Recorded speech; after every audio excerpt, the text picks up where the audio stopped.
আসসালামু আলাইকুম, আশা করি সবাই ভালো আছেন। তো দেখেন, আমি আজকে একটা চপার খুলবো।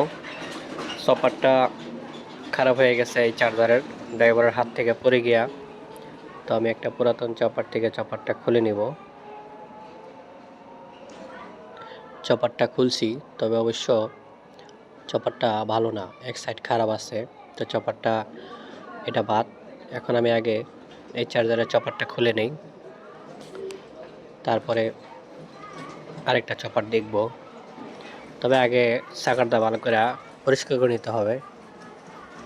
আপনারা যারা কাজ করবেন একটু সাবধানে কাজ করবেন। চপারটা যদি সুন্দর করে খোলা যায়, কারণ অনেক সময় কালেকশন সাইডে বেশি তাড়াতাড়ি লাগা লাগলে শর্ট হয়ে যায়। একদম পাতলা কালেকশন তো।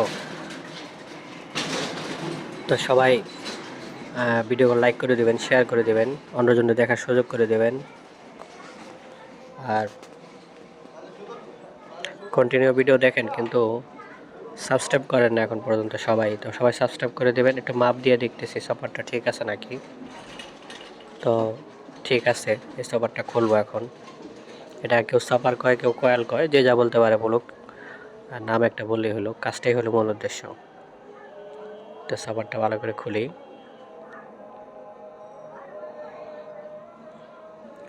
আপনারা কাজ করার সাথে সাথে একটু সাবধানতা অবলম্বন করবেন, সাবধানে কাজ করবেন। কাজ করতে গিয়ে যাতে কোনো ক্ষতি না হয়।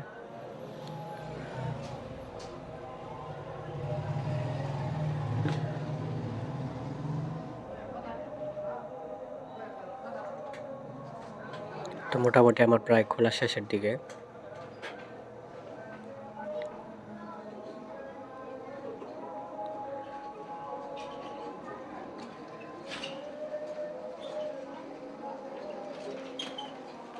তো মোটামুটি আমার চপারটা খোলা হয়ে গেছে।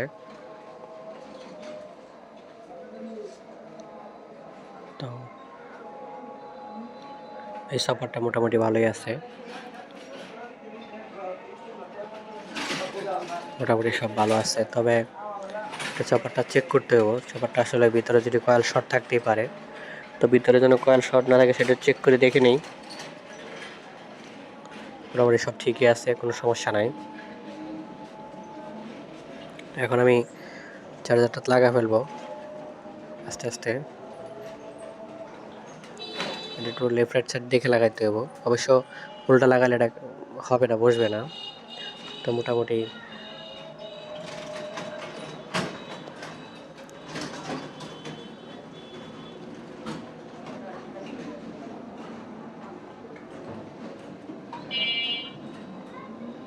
আসলে চার্জারটা খুব বেশি দামি না, অল্প দামি চার্জার। তারপরও লোক চপারটা চেঞ্জ করব, তো আমি চপারটা চেঞ্জ করে দিতেছি।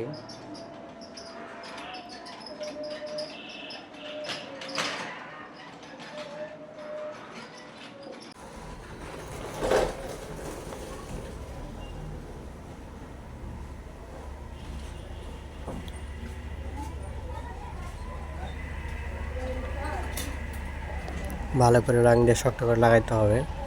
তো মোটামুটি লাগানি প্রায় শেষের দিকে।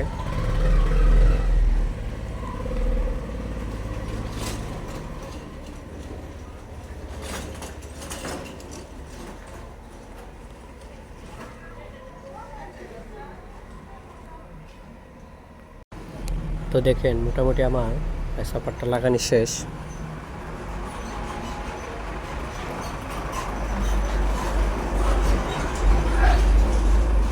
এখন চার্জারটা আসলে লাইন দিয়ে দেখতে হবে। দেখেন, লাইন দিয়েছি, লাইনটা কিন্তু ঠিক মতো পায়ে গেছে গা। মোটামুটি চার্জারটা ওকে। তো চপারের একটা সাইড খারাপ ছিল, যা কি লেগা অবশ্য একটা সাইড শর্ট হয়ে গেছে। তো এটা ভালো করে সেট করতে হবে। আসলে ওইটার কেচিং এটা না, এটা অন্য একটা কেচিং। আগের কেচিংটা একবারে ভাঙে গুঁড়া হয়ে গেছে পরে গিয়া। তো এই কেচিংটা আলাদা একটা কেচিং। এটা কোনো রকম খালি আটকায় দেবো সুপার গ্লুব দিয়ে, যাতে অন্তত গাড়িটা ঠিক মতো চার্জ হয়।